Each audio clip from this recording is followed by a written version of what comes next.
I know y'all probably like, didn't you say you weren't gonna direct sow no more seeds? Y'all know how I am by now. It is doing good. It is alive and well. I like to borrow from Peter to pay Paul sometimes. Oh, and a lot of y'all been asking me when are we gonna start our fall seeds. So I think that's the approach that I'm gonna have this year when it comes to overwintering them. And as y'all can see, I got the light super close to these seeds.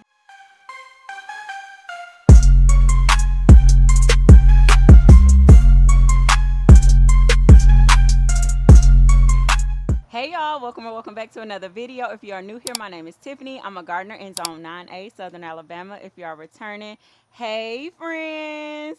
Y'all, we got some work to do out here. The first thing we're going to do is drop some more lima beans in our Vego bed. So I was telling y'all that I wasn't going to drop no more beans. Then I changed my mind and said I'm going to drop some more. So we're going to go ahead on and drop some more. And I think I'm going to drop some more Blue Lake bush beans, which these are the ones. So I'm gonna drop some more of those as well.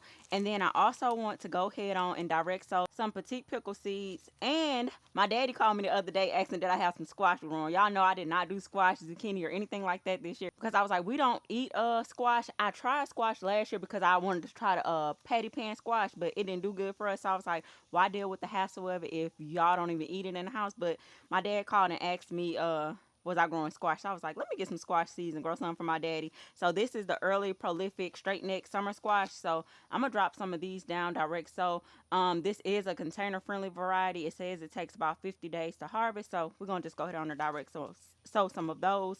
I know y'all probably like, didn't you say you weren't gonna direct sow no more seeds? Y'all know how I am by now. Another thing we have to do today is I'm gonna take one of our tomato plants out of the greenhouse, the one that does not have flowers on it. At least I think it don't have flowers on it yet. I'm gonna take one of those out and I'm gonna actually put it inside of a green stalk with the other tomatoes. The reason why I'm doing that is because the pepper seeds that we dropped down, we got 100% germination on those. So we got the early jalapeno peppers that we got in the garage that's doing well right now. So I want to have a spot for those. So I figure if I put them in the greenhouse, we'll have a longer time to be able to harvest off that plant. So I'm gonna do that. And then I also want to clean out one of our green stalks. The green stalk we'll be cleaning out is the one with the cucumbers and melons in it. It didn't do too good for us, and I feel like that was my fault type of thing. For one, I wasn't watering it like I was supposed to. For two, my whole little trellising setup that I did it too late, and I told y'all about that before. And I just feel like I didn't plan properly when I did that. So it's okay. It's perfectly fine. We're going to clean that out. And I actually decided I'm going to treat all of our green stalks with some food grade diatomaceous earth. The reason why is because I told y'all before, I'm noticing that even when I cover the green stalks, it's still something coming through and eating it, which I know it's the caterpillars. That's something that we've been having an issue with this year. The other day when I came out here, I had started cleaning out this green stalk, and I stopped cleaning it out because I seen so many ladybugs over here. So this area has been taken over by aphids, and the ladybugs seem to really love this spot. So I see two right now just by looking at it, but I can't keep on giving them a place to house. I gotta just go ahead on and get rid of this stuff. Now this green stalk actually has quite a few ladybugs on it in different stages of life. So this right here is considered a larva ladybug, and this right here is considered the pupa. So this is like a toddler ladybug, and this like a teenager ladybug. So this is what it looks like before it becomes an adult. And we also got some more ladybugs over here, and they loving this plant because it has been overcome with ants and aphids. Yep. So I hate to take it away from them. And look at that, I done let a cucumber get overgrown down there. And look at that ladybug right there. One right there. Like this, when I seen this the other day, this is exactly why I stopped cleaning it out. But I really need to go ahead on and clean this on out. So I mean, I feel like the ladybugs can find another place to house themselves. And this is most definitely the pickle bush cucumber, which I'm not gonna use this. I'm gonna cut this up and use it for worm food because none of us like this pickle bush cucumber variety. So it will never be grown again for us. I feel so bad to do this. Y'all don't understand. If I had time, I would just release all of these ladybugs inside of our pepper bed that's on the patio, but I don't have time. So I'm going to just have to let them find their way. And it's so easy to pull these melon plants out to where I know they wasn't gonna do nothing. I don't know if something was eating it from inside of the soil or what. I'm not even gonna mend the soil today. I'm gonna just take everything out of here. I'll leave that. And as y'all can see, I got my antibacterial wipes because yeah, I got scared straight when it came to my that rose bush. And I thanked y'all in the other video that we shot before this one for putting me on game when it comes to the rose bushes. Let me know that the rose bush was not diseased. I was like, girl, you do not want to have to take this stuff back. I was talking all that noise saying I was going to take it back to Lowe's and stuff like that. But I was like, I do not want to have to take this back. So I feel like it's only right that I show y'all what the rose bush is looking like now. And y'all were right. So I thought it was a disease called RRD because of the redness of the leaves, and it was looking like thorny. But from what y'all was telling me, that's how the plant grows and that's how it puts on new growth and stuff. So thank y'all. This is what the plant looks like. It is filled with roses. As y'all can see, more new growth, which y'all told me that's what was going to happen. It is doing good. It is alive and well. Now we're about to go ahead on and get inside of this greenhouse and get this tomato plant out of here with hopes that I don't mess it up. I'm gonna be honest though, y'all. If I do mess it up, it is what it is.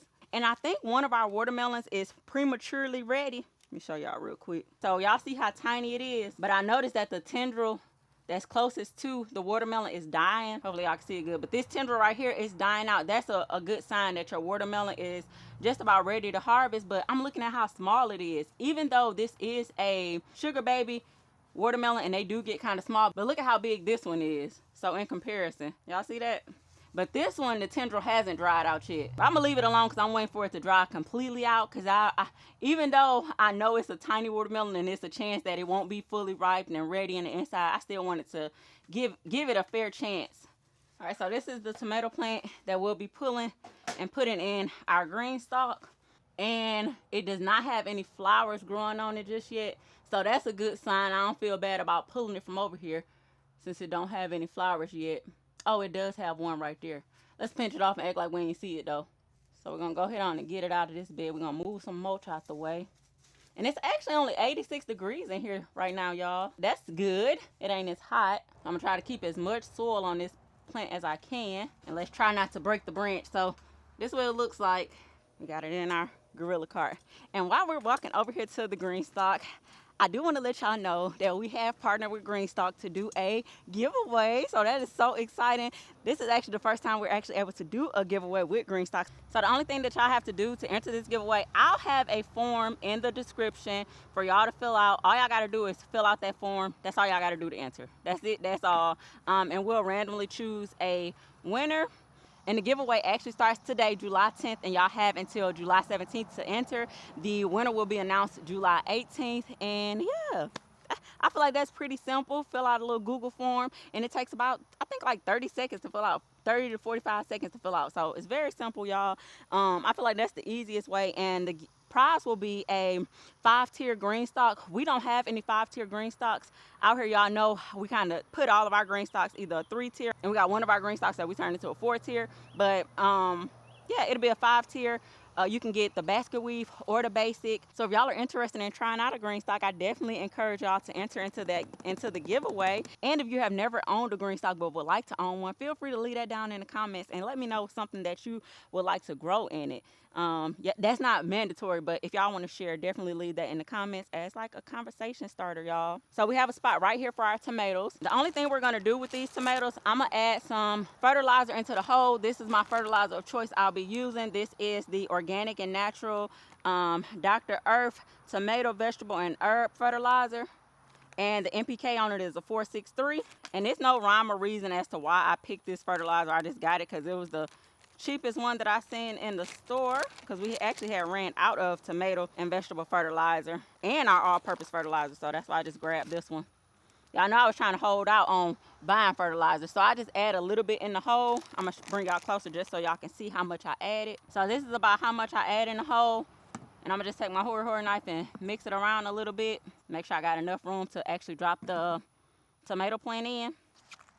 Pop it down here. I'll make my hole a little bit bigger.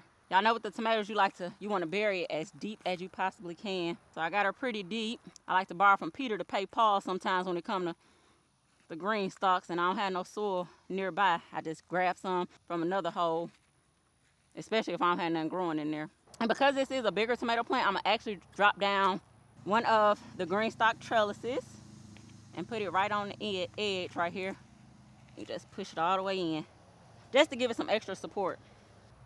And in honor of the giveaway, y'all feel free to leave in the comments if y'all do grow in green stocks. What's your favorite thing about growing in the green stock? And what's your least favorite thing about growing in the green stock? I think my least favorite thing is how much I have to water, which this is a container. So it's just like you would grow in any other container. Yep, you have to treat it the same way. I know with containers, they dry out a lot quicker than your in-ground type of ordeals. And we got the other tomato plant at the bottom tier. It already has flowers on it. I'm gonna just shake it. I have fertilized this. I just used the Espoma Organics tomato fertilizer to fertilize this one down here, and then I'll probably wait about a week, and then I'll fertilize this one with the same fertilizer, because the fertilizer that I just dropped in there, it's a slow release fertilizer. It's not one of those ones that's gonna start feeding into the plant right now. And another thing I want to ask y'all, since we doing the giveaway or whatever, if you have always wanted to get a green stock but you don't have one, what's your reason as to why you don't have one? Is the pricing the reason why? Is it because you're just scared because you don't know how things are going to turn out in it? Is it because you feel like it's not possible to grow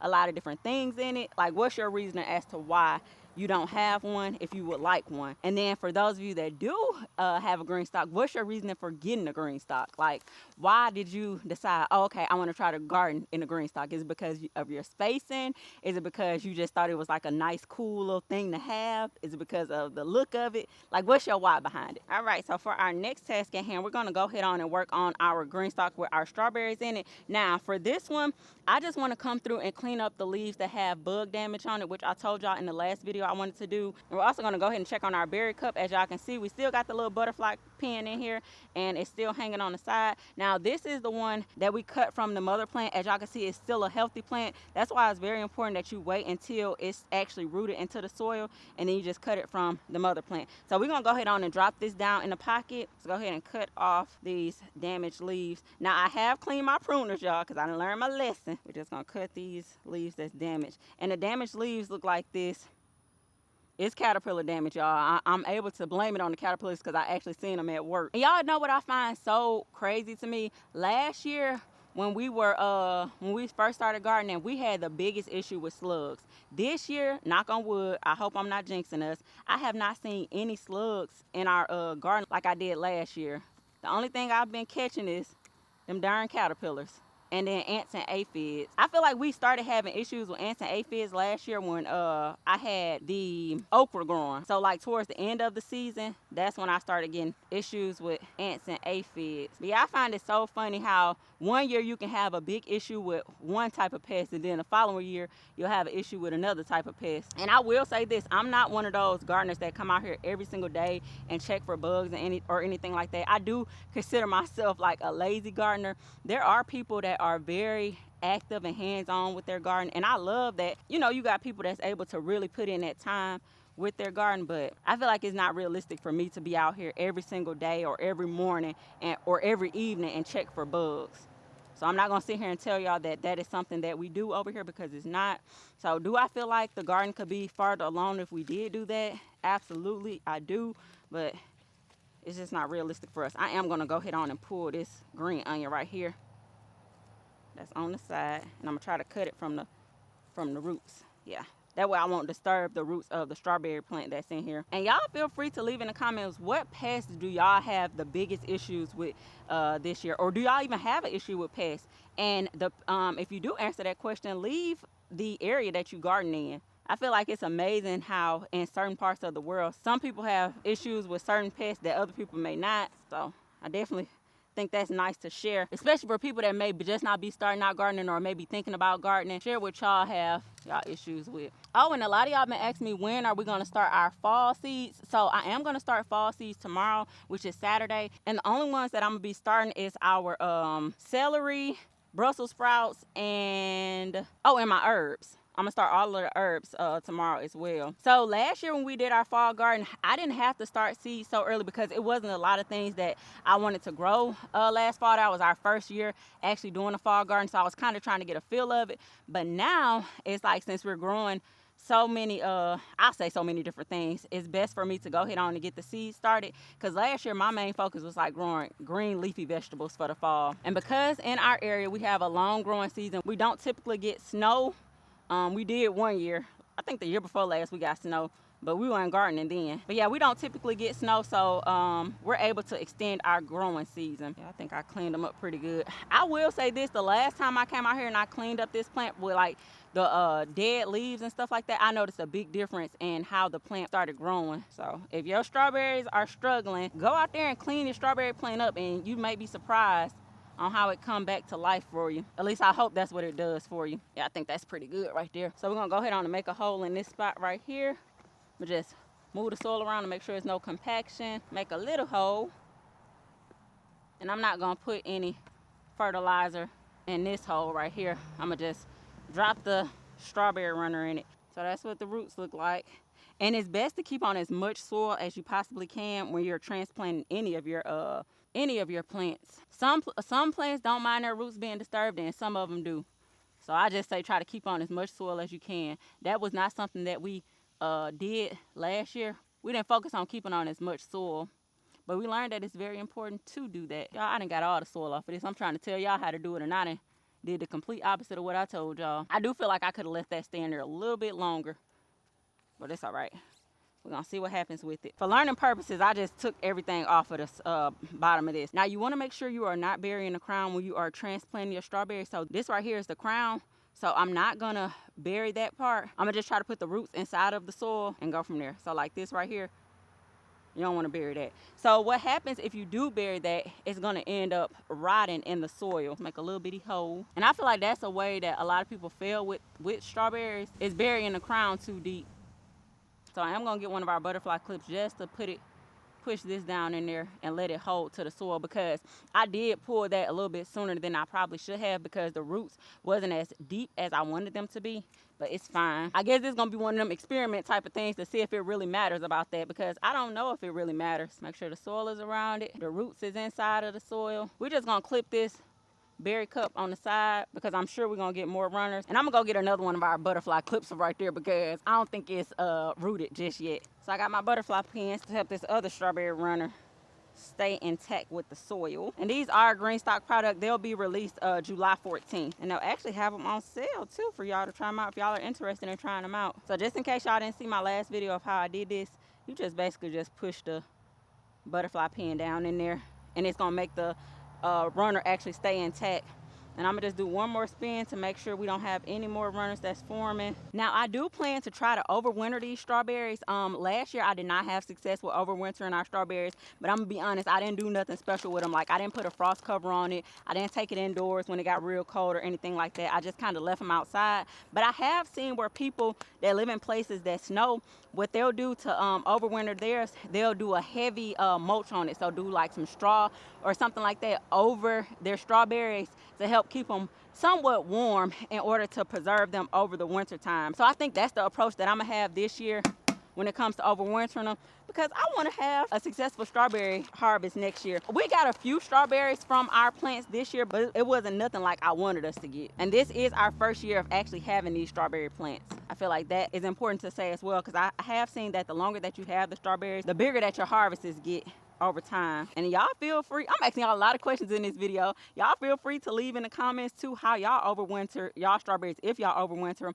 or if y'all feel like overwintering is not possible for you in your area. You know, y'all may live somewhere that's really cold that gets snow.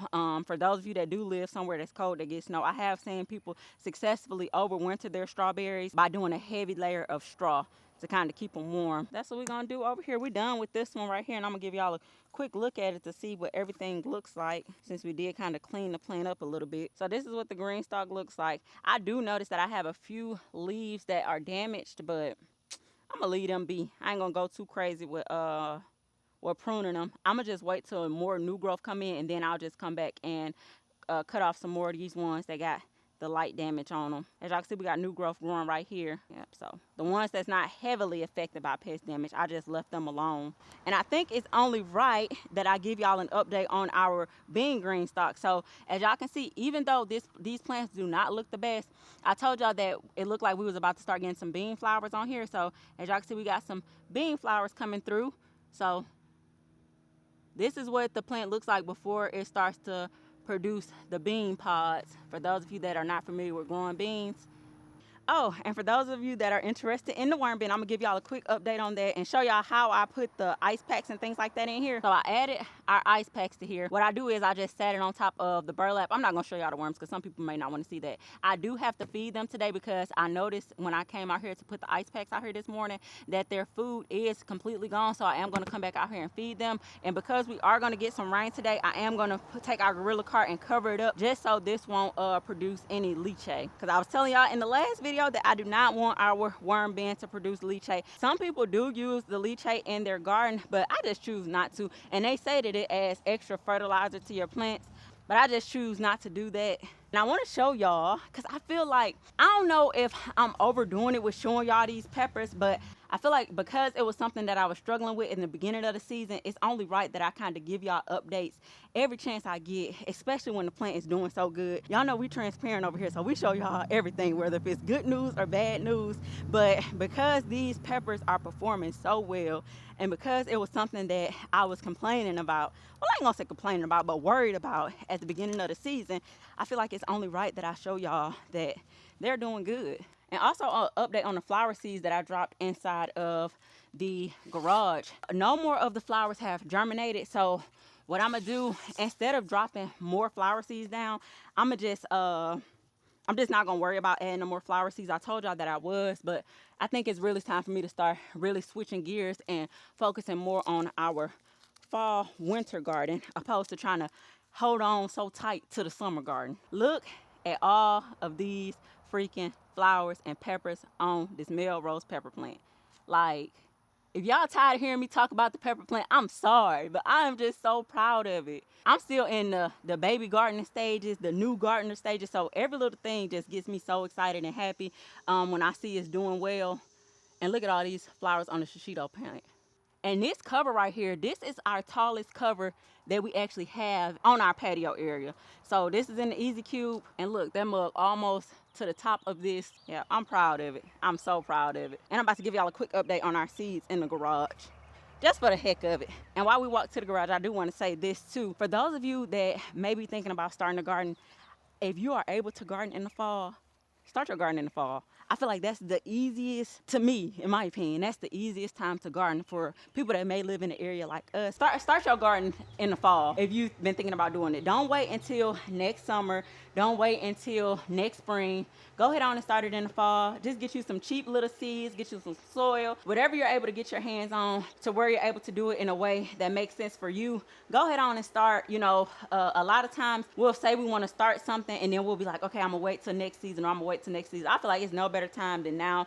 If you plan on doing it from seed, this is the perfect time for you to start getting your seeds started. Do your research to see when the best time for you to start your fall seeds in your area, because I don't know what area you may live in. If you live in a place that's cooler, or if you live in a place that may get snow, or whatever the case may be, definitely go online to see when it's the best time for you to start your garden. And just start, y'all. Just start. Don't think about it. Just start. Even if you got to start with only a couple of things, go ahead on and get your feet wet with it. But anyways, I keep on talking if y'all let me. Let me show y'all the seeds real quick. So this is what our ones look like that we had actually up potted. So these are our flowers. I did actually drop a squash seed down yesterday in this little spot right here. And I also dropped a sunflower seed down in this spot. It's a different type of sunflower seed. I wanted to try it out. It's called a Dwarf Incredible, and it actually is a short sunflower, and it produces multiple heads, and it looks like a regular old sunflower.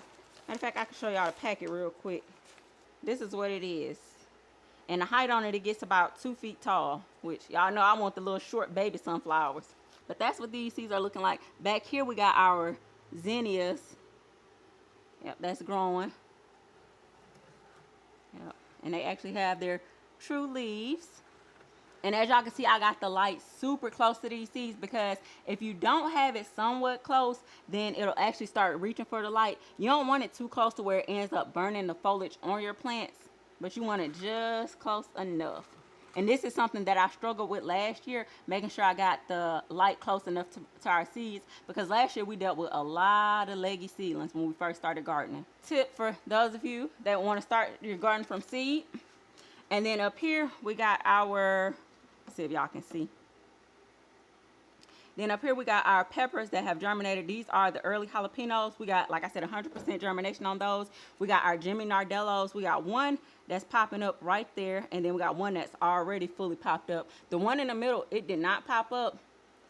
And then our sun sugar tomatoes, they didn't do anything, y'all. I'm not sure if it's error on my end or if it was just the seeds were garbage. It was some seeds that I got off Amazon, so I don't know if that's the reason why. I feel like a couple of the hardest things that I find for me when it comes to dropping seeds down is the depth of the seed. I have a big issue with dropping the seeds down to the right depth, so that could make it to where your seeds don't germinate. Another thing that I have an issue with is once I drop the seed down, sometimes I'll go like 2 or 3 days without adding some water to the seed, like spritzing some water on the seed. So that could cause it to not germinate. So it's not all about dropping the seed down and just leaving it be. You still have to take care of the seeds that you drop down. So don't think that, okay, I dropped my seed down, I got it in super moist soil, so I know for sure that my seed is going to germinate, because you still have to take care of it after you drop the seeds down. But I think that's going to be it for this video, y'all. For the people that were interested in seeing the soap, we're going to actually make the soap next week, and I'm going to just incorporate it into a video. I got all of my supplies that I need, so I'll be able to do that with y'all in one of the videos next week. Make sure y'all enter into the green stock giveaway if y'all are interested in it. If y'all are interested in any of green stock products, even if y'all are not entering into the giveaway, feel free to use the link in the description if y'all would like $10 off y'all purchase of $75 or more.